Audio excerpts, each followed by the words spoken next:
Growing older is supposed to bring wisdom, grace, and a deeper understanding of life. But what many people don't realize is that aging can also bring along a quiet set of habits that begin to form without anyone noticing, until they start to affect how others perceive you. These are not the noble signs of aging like gray hair or wrinkles that tell a beautiful story of a life well lived. These are the hidden behaviors, the ugly habits, that slowly make people uncomfortable, distance themselves, and sometimes even silently judge, even when they don't say a word. Imagine spending decades building relationships, raising families, making sacrifices, only to find yourself feeling isolated not because of your age, but because of how age has quietly shaped your attitude, reactions, and routines. It all starts subtly, an offhand complaint that becomes daily negativity, a conversation that becomes a lecture, a meal that turns into a list of health grievances, a moment of silence that turns into judgmental stares. Most seniors don't even realize when these habits begin to dominate their personalities, because people rarely tell them the truth. It feels too rude, too uncomfortable to say, "You've become hard to be around." So instead, friends stop calling, grandchildren visit less, neighbors wave from a distance. And the senior is left wondering, what changed? It's not always the world changing, it's often us. That's why this conversation is so important. These 12 habits are not meant to shame, they're meant to shine a light on behaviors you can control, if only you become aware of them. First, let's talk about constant complaining. Everyone experiences discomfort, but when pain, politics, food, and the weather become daily rants, people begin to emotionally tune out. Negativity drains people. A visitor may come to bring joy, but instead leaves feeling emotionally exhausted. Over time, the visits stop altogether.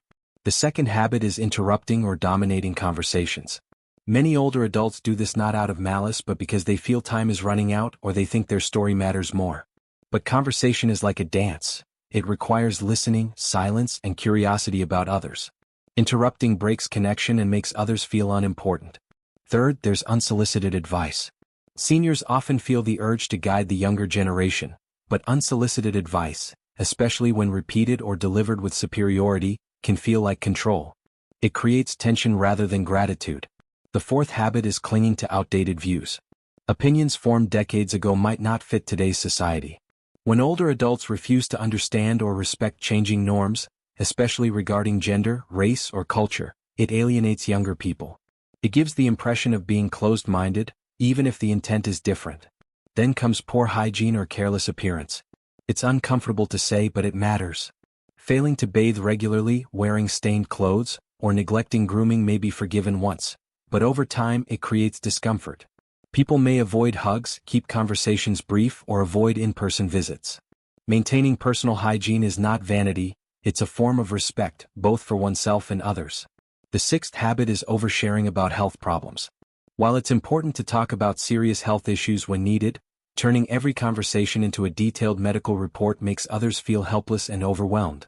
Younger people especially don't know how to respond. Oversharing breeds discomfort and creates a one-sided relationship. Number 7 is becoming too frugal in social situations. Saving money is wise, but when it turns into splitting every penny, avoiding tipping, or complaining about the cost of things during family outings, it dampens the joy of shared moments. Generosity of spirit, more than money, keeps relationships warm. 8th, there's the habit of guilt tripping. Comments like, "You never visit anymore," or, "I guess I'm not important to you," may be said in passing, but they can weigh heavily on others. Instead of creating closeness, it builds silent resentment. People start avoiding interactions to escape emotional pressure. 9th is becoming overly suspicious or mistrusting.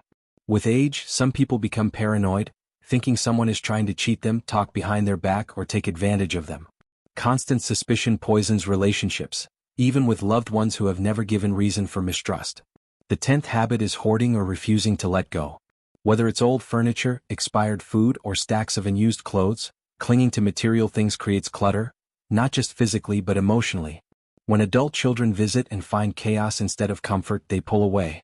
Clean, peaceful environments invite connection. 11th, there's excessive focus on the past. While memories are beautiful, constantly comparing today's world to the good old days, or saying "back in my time," repeatedly makes people feel like the present is inferior. It can make others feel like their experiences are invalidated. Lastly, and perhaps the most damaging, is emotional rigidity, the inability to adapt to change, to say, "I'm sorry," to laugh at oneself, or to be vulnerable. This is the habit that creates emotional distance. When someone always has to be right, never admits fault or refuses to forgive, people walk on eggshells around them. Emotional flexibility, even in old age, is a superpower. If you see even a hint of these habits in yourself or someone you love, don't feel ashamed, feel empowered. Because recognition is the first step to transformation. The truth is, people still want to love you. They want to call, to visit, to include you, but not if every moment with you feels like walking into a storm. You can still change the narrative. You can still be the elder people seek out for wisdom, laughter, and comfort, not the one they politely avoid. So how do you begin? Start by asking yourself with deep honesty, what is it like to be around me? Am I making others feel heard, loved, respected? And then, listen. Not just to others but to your own patterns. Catch yourself before you rant. Bite your tongue before offering advice. Smile before criticizing. And remember, the best way to feel loved is to be lovable. That doesn't mean being fake or people-pleasing. It means staying open, curious, kind, and self-aware. Life after 60, 70, or even 80 can still be filled with vibrant connections and warm relationships. But only if we take responsibility for the way we show up in the world. If you're willing to do the work, even small changes can bring people closer again. You'll notice it in the way your phone rings more often, in how your grandchildren want to stay longer, in how your neighbors stop to chat instead of wave and walk on. You'll feel it in the laughter, in the hugs, in the invitations to dinners and birthdays. And perhaps, most importantly, you'll feel it inside, in the peace that comes from knowing you're not just aging, you're growing. So if this message stirred something in you, don't let it fade. Share this video with someone you love. Talk about these habits openly. Make a commitment today to keep becoming better, not bitter, with age. And if you're already doing the work, let this video be your validation that wisdom isn't just about knowing the world, it's about knowing yourself.